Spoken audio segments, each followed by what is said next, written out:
starring Dean Jagger on the Cavalcade of America, sponsored by DuPont, makers of better things for better living through chemistry.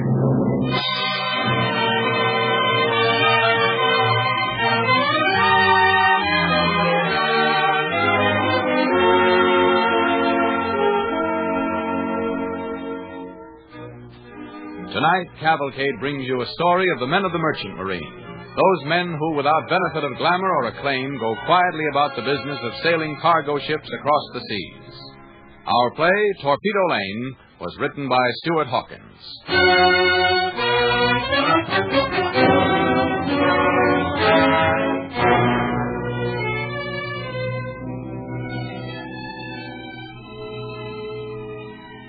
It is late afternoon. In a building near the New York waterfront, a dozen men are waiting in the large room which seamen call the shipping hall. They wear no uniform. Old felt hats, cloth caps, a raincoat here, a sweater there, and one little man resplendently uncomfortable in a derby hat, stiff collar, and an obviously new suit and overcoat. He is the center of interest right now. He's going to go have his picture took, so he can send it out for a comic Valentine next February. No, he's going to run for Congress. You bought that outfit to kiss babies in, didn't you, Blinky? Yeah, sure, but I'll only kiss girl babies who's old enough to vote. Pipe down, you guys. Hey, Quiet. down, fellas. Medic line freighter needs 3 ABs, an oiler, and a water tender. That's for me. Call me in. Blue banner line, a collier, 1 oiler, 2 firemen, 4 ABs, and a cook. Hey, put Tex and me down. We're both firemen. Okay. Check your papers and get your passes at Eddie's desk. Okay. Hey, Blinky. You're a cook, aren't you? What you waiting for? Oh, just one more day, sure. I ain't wore these clothes hardly anywhere yet. You can't see without a cook, Blinky. You wanted to miss a convoy so you can swank around one more day? No, but... all right. I wish some fellas invented a sailor that didn't have to eat. Hey, Wazzy, that one coming. Well, young fella, what can I do for you? Well, I'm looking for Mr. Stevens. I'm Stevens. You're a new card, aren't you? What's your name? It's Dugan. Slim Dugan. Glad to know you, Slim. What's your rating? Ordinary seaman. I finished the 90-day course at the Merchant Marine School in St. Petersburg last month and signed on to a Chesapeake Bay lumber boat. I came ashore in Baltimore yesterday. All right now, Slim. All the ships on today's list have got their quota of ordinaries. You come back tomorrow morning early. When the new lists are up, and I'll be screaming for ordinaries then. Okay, and what kind of a ship do you think that I'd ought to try for, Mr. Stevens? If there's any choice, I mean. Wait a sec. Hello. Stevens talking. Yeah? How many of them? Swell.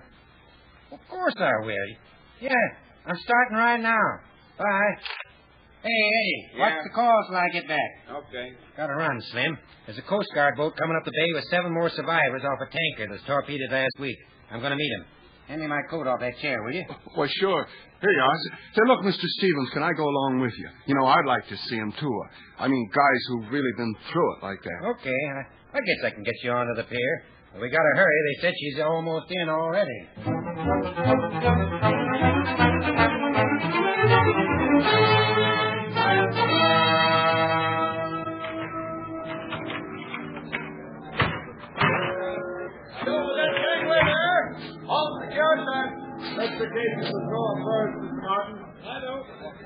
Gosh, she's some boat. Yeah, I never seen one this close before. Here come the stretchers. 1, 2. I don't see any more on deck, do you? No? Stand back there, please. Don't tell him who's under those bandages in the first one. Say, he must have been burned pretty bad, huh? Yeah. Gee, it's Pop Hillary in this one. Hiya, Pop. See you at the hospital later. You know, he hurt you.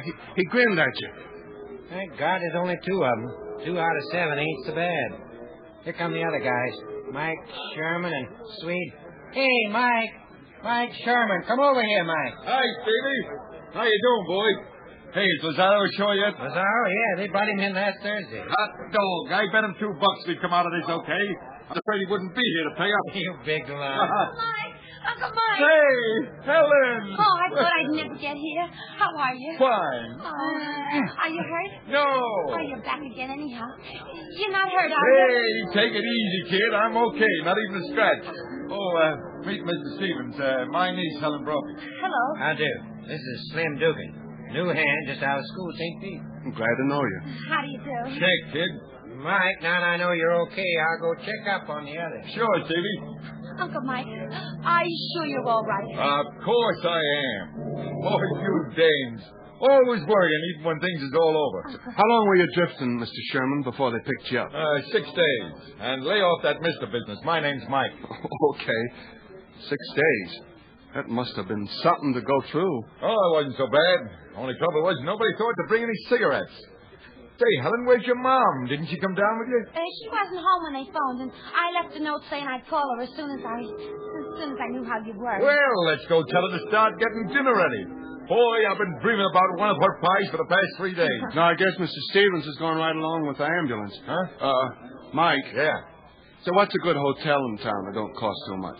So I just got in from Baltimore this morning. Any of those places near the hall are okay, I suppose. Why, yeah, but... Helen, has your mom got anyone in the back room right now? No, Harry Ernst checked out yesterday morning. Well, then come on home with us, kid. My sister will give you a room and swell grub for $1 and be glad of the money.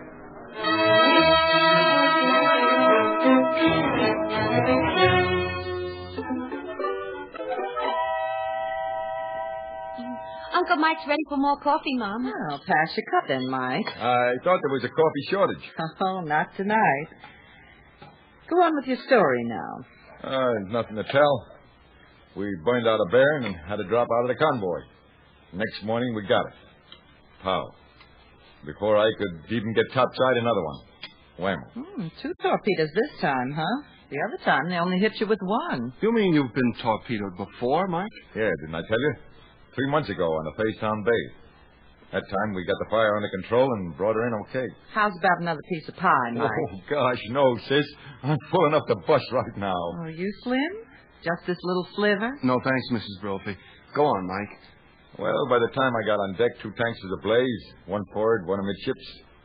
We thought we could save her, but then another tank blew up, and that did it. Oh, gosh, what'd you do then? Well, I got into one of the lifeboats, and 6 days later, they picked us up. Oh, boy.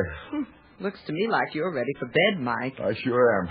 That blamed little patrol boat bounced around so I didn't get no sleep on the way in.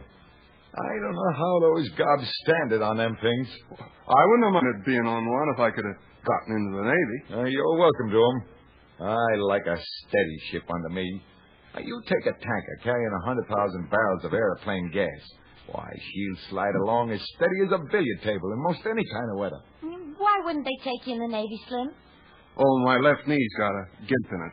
I ran a pitchfork into it when I was a kid. Oh, I didn't notice it. Oh, well, it only bothers me when I'm real tired, but they wouldn't take me into the Army or the Navy or anywhere. I tried them all. Well, I'm going to try it in, folks. Well, I'll go open your bed and see you got enough blankets. It's going to be a coldish night tonight. Yeah, I'll get down to the hall with you in the morning, Slim. No, you're not going to ship out again right away, are you? Why not? If there's a tanker on the list tomorrow, Stevie will probably call me anyhow.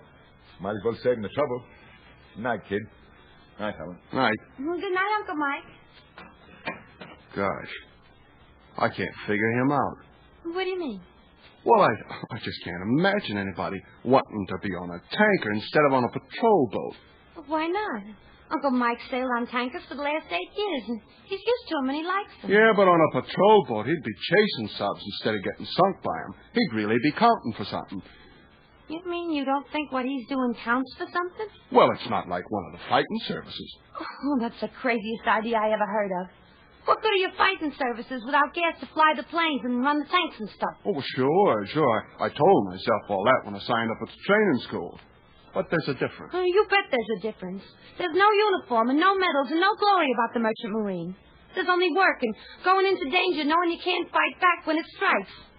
If you ask me, that takes real courage. The realest kind of courage there is. Well, gee, I didn't mean to upset you, Helen. I just felt it. Oh. Well, I'm in it. I'll give it a whirl. But I guess I'll always feel it was second choice. Maybe that's because you don't know much about it yet. Morning,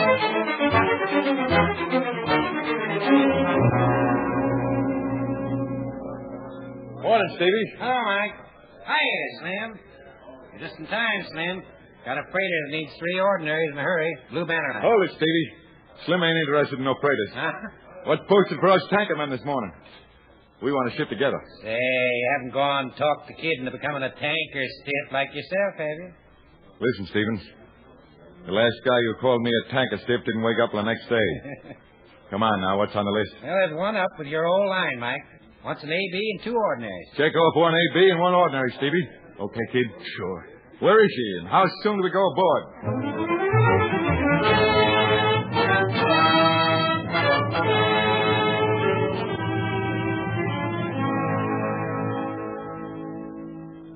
You are listening to Torpedo Lane on the Cavalcade of America, sponsored by DuPont.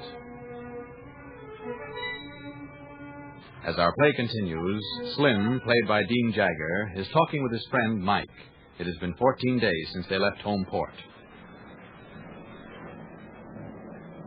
You did okay on the wheel tonight, Slim. I saw the old man nodding to himself every time you made a zig. You know, I made him better in that dinky little airboat up ahead. He was all over the ocean. Did you notice? Uh-huh. There's always one like that in every convoy. Gee, we've been off watch half hour already. Uh-huh. It's a swell night, ain't it? Yeah. I guess that's what they mean by tropic moon, huh? Yeah. Sure is big. Yeah, I wish it wasn't so big. Or so blame bright. Oh, I like it. A night like this does things to you, do you know it? Yeah. Makes you sort of sad, so pretty. I know what you mean, kid. I've seen a million nights like this, but still hit you the same way. You always think you never seen the ocean so pretty. Sort of talks to you, don't it? Uh-huh. Mike, before you was torpedoed the first time, did you... Well, were you worried about getting hit? Listen, kid. The only time to worry about getting hit is after it's happened. Yeah, sure. It don't seem like 4 days since we started north again, does it? Time always goes fast when you're in a convoy. You'll be surprised how soon we see little old New York again. Say, you know what we ought to do when we get back? We ought to take Helen and her mother to the movies. Ruth don't like movies. Oh, don't she? Helen does, though. Yeah? Would you think that she'd go with me? Why not? You made quite an impression on her, kid. How'd you mean that? She told me you was the nicest guy she'd ever seen. Outside of who? Outside of a nut house, and didn't I think they ought to put you back? If you wasn't her uncle, you know, I'd toss you over this hill and make you swim the rest. Hey, what was that? Stand by for trouble, kid. Well, what's happened? One of the other ships has been hit.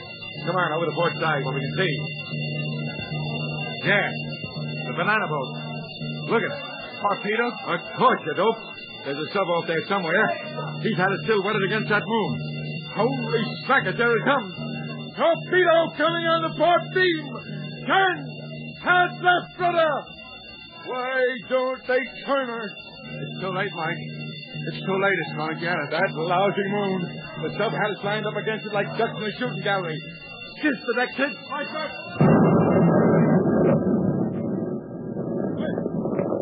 Are you all right? Yeah, I guess so. In his teeth, those flames. Number 5 tanker, Sid. We got to keep strutting. Come on, grab a hose line. Sure, right with you, Mike. What's that? The destroyer. Death bomb. She's trying to get the sub. I hope they blow it clear toward China. Give me that hose. Don't get too close, kid. Them flames are spoiling its way. Come back, kid. Back to the stage. I'm okay. Slim! Slim! Okay, Mike. Slim! That must have been one of the main tanks, wasn't it? There. Come, kid. Back down. This heat. Boy, if it's like this here. What's it like? What's happened to the guys up on the bridge? No telling.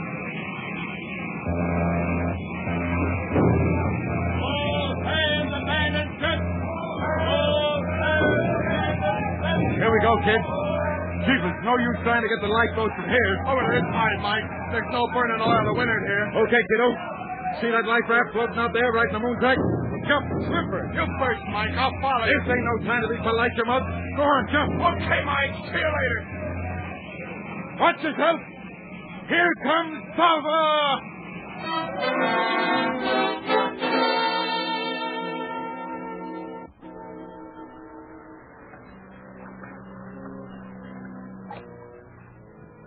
Must be about midnight by now. Yeah. A little raft like this travels some in the wind. I wish we could have helped whoever it was that was yelling that time. Yeah. Maybe found another raft or something. You can't tell. I ain't heard any more tanks go up since that second one. She was a sweet ship. There she is, burning like a torch out of hell. I sure hope they got that sneaking sub. You said it. Say, Mike. Yeah? Mike, I just realized I wasn't scared at all. I'm not scared now. Well, what's funny about that? Well, I sort of expected to be. I mean, I was afraid that I might be, but I wasn't. I never thought you would be, kid. Let's toast to see who stays awake while the other guy gets some sleep, huh?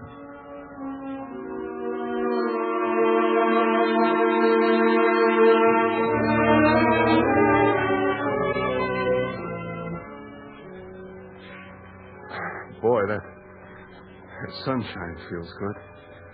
It's really getting some warmth in it now. Yeah. Be plenty hot before long. There's not so much smoke back there now, Mike. Say, there ain't at that. You know, I bet them 2 tanks is darn near burned out. By gosh, I'd give my eyepiece to know if there's a chance of bringing her into port after all. Now, do you think there might be? No telling. Even if one of her engines run, I'd like to take a shot at it. There's a whole lot of good gas in them other 7 tanks, boys.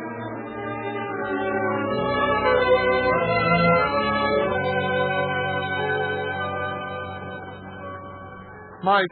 Mike, look there. Where? No, this way, Mike. Look, it's one of the patrol boats and it's coming back. Glory be. They're heading for the tanker, though. Wave something. Wave around while I get my shirt off. Attaboy. Ahoy! Look this way, you guys. Ahoy!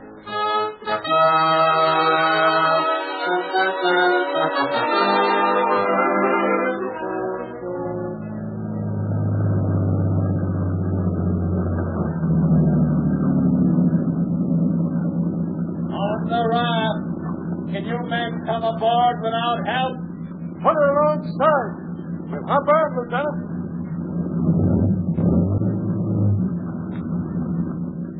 Watch us up now. The swell's pretty tricky. All right. Hey, thanks. Half a slim. I'm okay. All clear, sir. Lieutenant, can I borrow them glasses of yours, please? Sure. Thanks. I'm right, Slim. The lifeboats are clustered around the stern. They're going back aboard. For Pete's sake, hurry, Lieutenant. They'll need our help putting that fire out. Haven't you guys seen enough fire for a while? Now that there's a chance of saving her, that's our ship. Full ahead, all engines.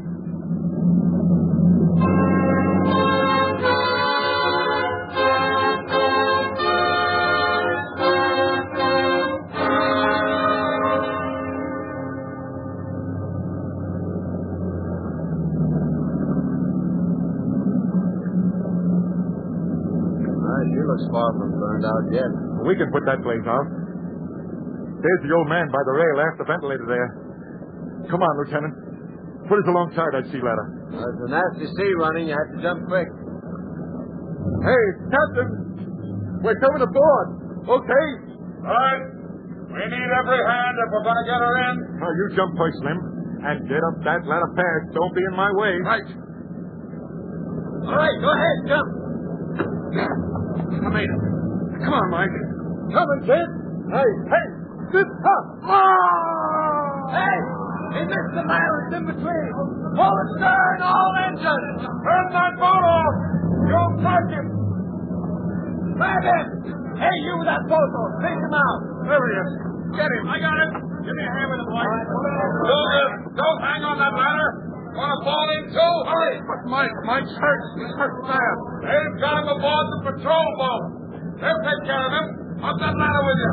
Bear a hand. Aye, aye, sir. I'm coming.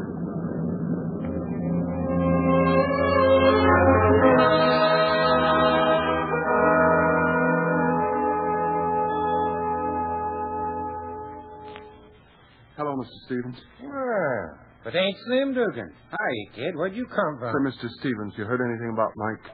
Mike Sherman? No. Why? What's he Well, on he that? got hurt. The patrol boat transferred him to a seaplane, and then they flew him ashore 4 days ago. I thought that you'd know. Well, I hadn't heard a word. Okay, thanks. Well, where you going? I want to talk to you. Well, to his sisters. They must have heard something there.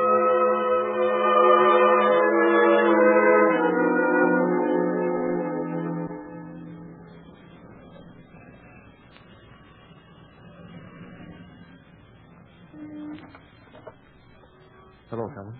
Slim, I did get back all right. I'm so glad. Come on in. Thanks. Helen, you had any word about Mike? He died last night, Slim. Oh.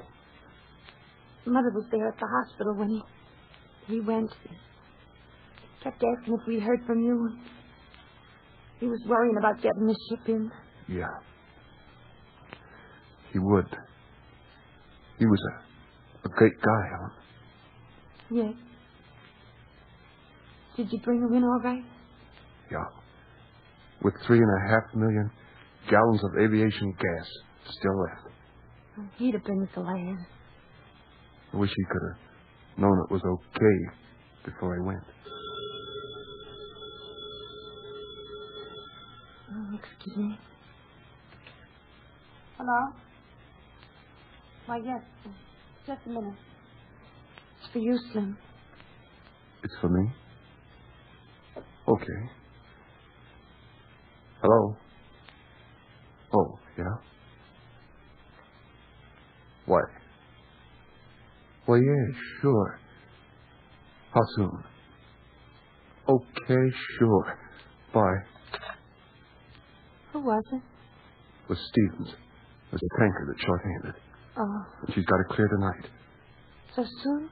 Yeah, so soon. I told him I'd be right over. I'm glad you're going, Slim. It's what Mike would do if he was here.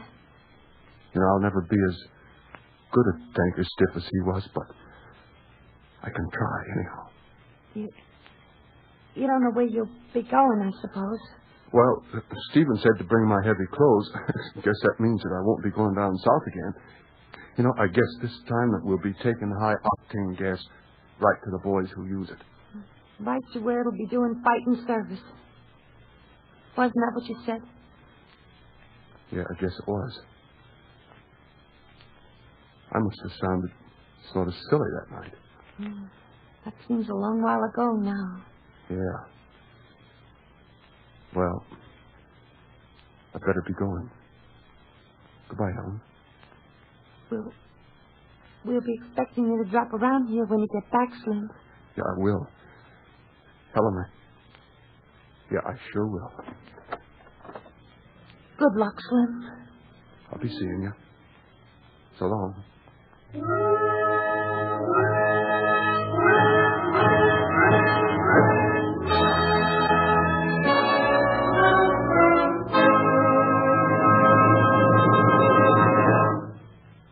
Thank you, Dean Jagger. Ladies and gentlemen, in a few moments, Mr. Jagger will return to the microphone to present Miss Madeline Carroll and third mate John Grossman of the U.S. Merchant Marine. Miss Carroll is with us tonight not as an actress, but in her official role as Director of Recreation for the United Seamen's Service. Before we hear from her, we have a story of how chemistry solved an important problem. This is a story of an emergency. A minor emergency that easily might have become a major catastrophe for the Navy if chemistry hadn't stepped in as a troubleshooter.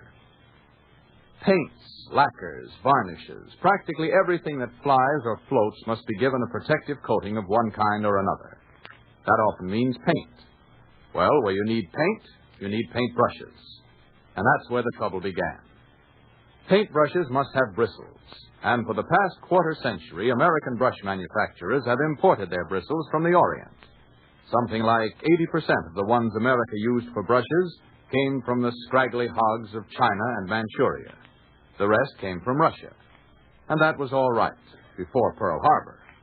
But since then, with the nation accelerating war production, with new Navy craft launched one after another, more brushes have been needed than ever before, and the bristles are no longer coming in from the Orient. For some purposes, it was possible to find a substitute. But for paint brushes, especially large brushes with long bristles, only hog bristles were satisfactory. Nothing else had the right taper, the resiliency, and the resistance to wear. That was the situation a year ago, and that was where chemistry stepped in. Nylon bristles for toothbrushes, introduced by DuPont in 1938, were the first really satisfactory synthetic bristles ever made. When the Navy asked DuPont to help in making a long paintbrush bristle equal to or better than natural hog bristles, DuPont was ready with an already developed process for tapering nylon filaments to serve the purpose, samples of which were approved by the Navy in short order. The Navy then preempted DuPont's entire semi-commercial production, necessitating the building of enlarged facilities that will soon be ready to meet the additional wartime needs of our armed forces. As with most other essential materials, these nylon bristles for paintbrushes will not be available for civilian needs until after the war. In short, DuPont chemists solved the problem. And as happens so often when science tackles a job, the man-made product is superior in many respects to the natural material. Nylon bristles don't have to be sterilized or sorted or blended. Moths don't eat them. They don't dry out or rot. And they wear at least 3 times as long as natural bristles. Chemistry, alert to the necessity of guarding against emergencies, has not only solved the problem, but has produced a better material. A new addition to the lengthening list of DuPont's better things for better living through chemistry. Ladies and gentlemen, the star of tonight's Cavalcade, Dean Jagger.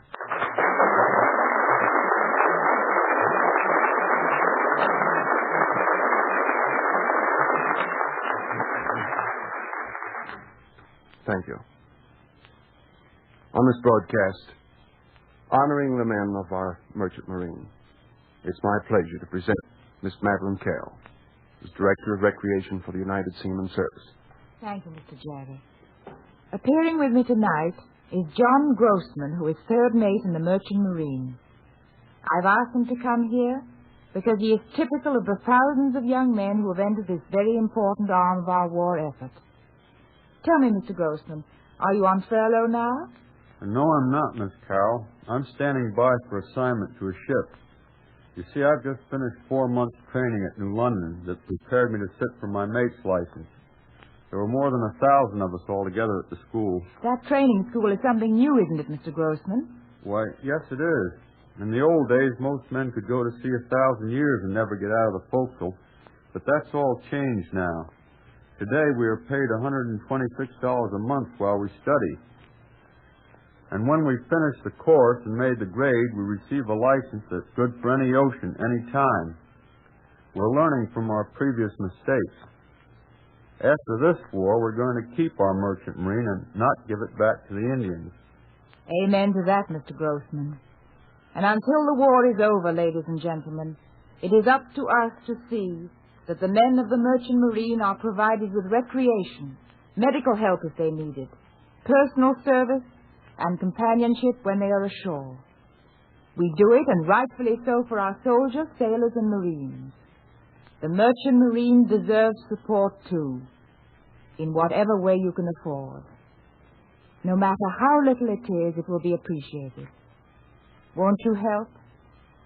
Address me, Madeline Carroll, care of United Seaman Service, 39 Broadway, New York City. Thank you.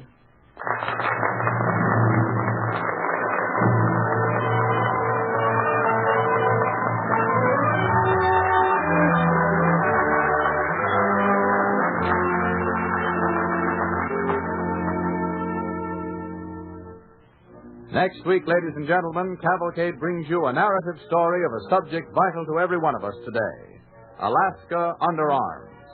Our star will be the popular radio actress, Arlene Francis.